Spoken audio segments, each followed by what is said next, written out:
Well, hello everybody. It's Brother Todd with your Victory Minute, and I hope you guys and gals out there are all having a great day. Frankly, I was having a great day till a bunch of guys pulling a bunch of rock down the road blew up one of the best videos I've ever made, so just have to deal with it.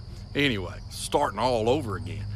When I walked out of the door this morning and got out there in the backyard, I paused just a second as I was walking to my truck, and I said, Lord, thank you for helping me get on my way.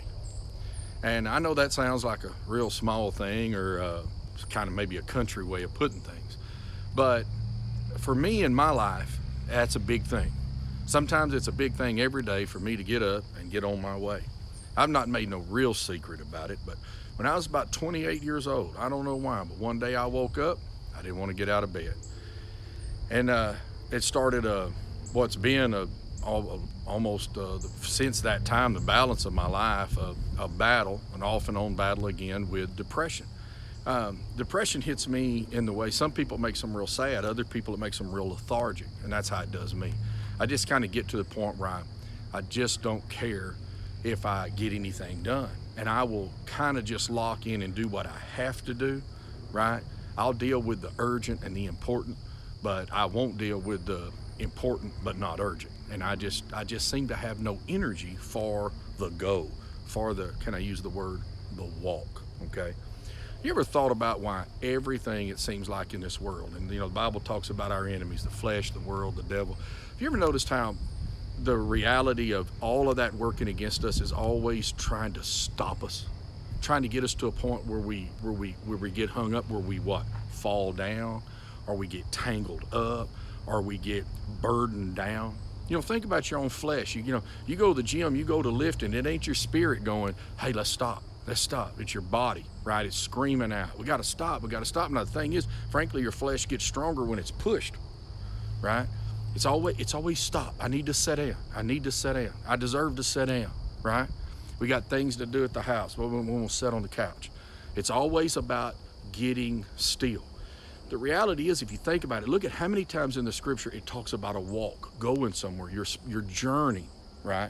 We're spiritual beings, eternal beings. We're meant to accomplish. We're meant to do. And there's a part of us that's only satisfied when we're in the struggle or when we're experiencing that accomplishment. But there's nothing about our experience that gets satisfied when we're still. We convince ourselves we need rest that, frankly, we don't rest. You know, talking about the gym, I remember when I came back to lifting, all these young guys are running around going, I don't want to overtrain. I'm like, I've watched you work out, son. That's the last thing you got to worry about, okay? So it's everything's always trying to stop us. And I've probably mentioned this passage from Isaiah 40 a time or two in one of these minutes. The reason for that is I use it a lot. I was probably 25 years ago. I heard Don Chandler, who pastors up there in Arkansas, a great pastor and preacher. But I was at a conference and he was speaking and he talked about ministry and the times of ministry and the things you go through in life. And he was talking there in Luke 8 about one of Jesus's days. And then he talked about, well, what to do with it. And he went to Isaiah 40 and he talked about how those that renew their strength will mount up on wings of eagles. A lot of people know that part of the verse. They run and not get weary, and they walk and not faint. And he said, well, preacher, what's that got to do with going? Well, think about it. That's really kind of how life rolls at you. You have times of adversity, times bigger than you. And what God does in those times is he'll give you, if you exchange your weakness for his strength, he'll give you wings like eagles to fly over it. You may have had times in your life where you go, you know, looking back on it, I don't know how I got through that. Looking back on it, I just had this strangest peace. That's what that is, okay? Most days are not days like that. Most days, God will let you experience the journey more in a personal way, okay? In a more even connected way to the reality you're dealing with. So you have opportunities you can run to. The greatest failings of my life, the things I regret the most in my life, aren't bad things I've done. Not that I don't regret them, but I got more things undone than I have done. I have a lot of ideas that I know God gave me, leadings I had, opportunities I saw, and just for whatever reason or another, just was too tired to really go after it and to seek it. Now, the truth is, I wasn't too tired, but I pretty much had convinced myself I was. And you can get so tied up dealing with the urgent and important things that you don't get the important but not urgent things done. And those are the things that takes a little bit more wisdom to see, and you see God's hand in them. And then, of course, most days are mundane days. They're just every day. As I'm making this, it's just a Tuesday morning. I got things ahead of me I need to do at the church. I don't have any speaking engagements today or funerals. No funerals, thank the Lord. But I've got things I've got to do. This old truck's not running right, and I just can't stand to pay the money to fix it. I got look like a neighbor coming up behind me. Amen. I'll motion them on up, and so we'll let them all get by there. I done blew up one good message today with a minute today.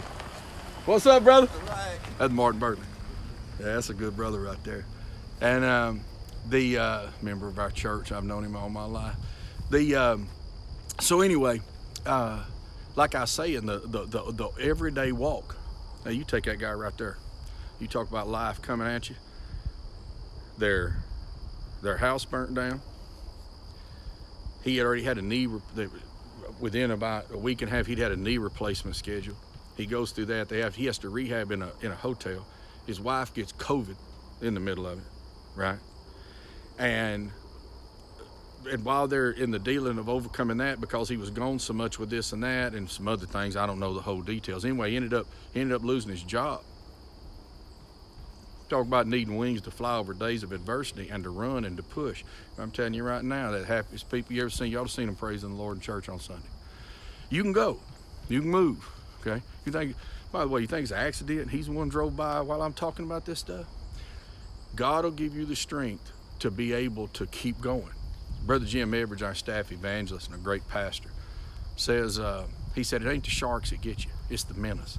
It's just the everyday, just the up, the down, the moving, the kids getting up, the this happening, the bills going up, and the gas is costing too much, okay? You think about there in Hebrews where it talked about the things that beset us, right? the things that weigh us down, and the sin that so easily entangles us. A lot of times you think about sin weighing you down. That's not what he's talking about. He's talking about circumstances. So what does he do? He says, looking unto Jesus. Looking unto Jesus, the author and finisher of our faith. He's the beginner and he's the finisher. Watch my little hand. Is it not moving? Author to finisher. Y'all picking up my drift today? Going, doing. Give you something to do tonight. I'm going to get off this road because everybody's wanting to stir around today. When you lay down tonight, or if you're a rider, even better, jot something down. Jot down two things. When you lay down, tell God something you're thankful for. And tell God that you're thankful for something you got done today. Think of the one thing, even if it's just one thing. And those of you battling with depression, you know what I'm talking about here. If you can get that one thing that you can lay down today and say, you know what, I got this done. I'm talking about, I don't care how small it is. I don't care how small. I don't care if it's you went in there and washed the dishes. I don't care if you started a load of laundry. Whatever. Kids got their bath, got their teeth brushed, and got into bed with a prayer on their lips. I'm telling you what, that's a big thing, okay? Enjoy the walk, but it is a walk. It's a go. It's a move, and every enemy in the world is going to try to stop you. Don't be your own enemy, all right? You ain't charged with what the devil does. You ain't charged with what the world does, right? And you're even in your own flesh trying to stop every other turn you make, okay? But you can decide. I'm going to follow the Lord. I'm going to look for his leading.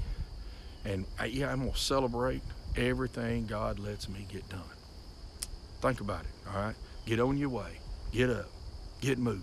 Get going. Say, preacher, I'm sick. I guarantee you there's still things you can do. Even if you're laying in that bed or sitting in that chair. All right? Hey, turn the TV off. Give yourself 30 minutes. Sit there and meditate and pray. Pray for the church. Pray for your pastors. Pray for your friends. Pray for the lost. And then at the end of the night, you can say, you know what? I'm sick. I can't get nothing done like I used to, but you know what? At least I talked to heaven about somebody that matters to me. You following me? All right, y'all go have a good day. Bye-bye.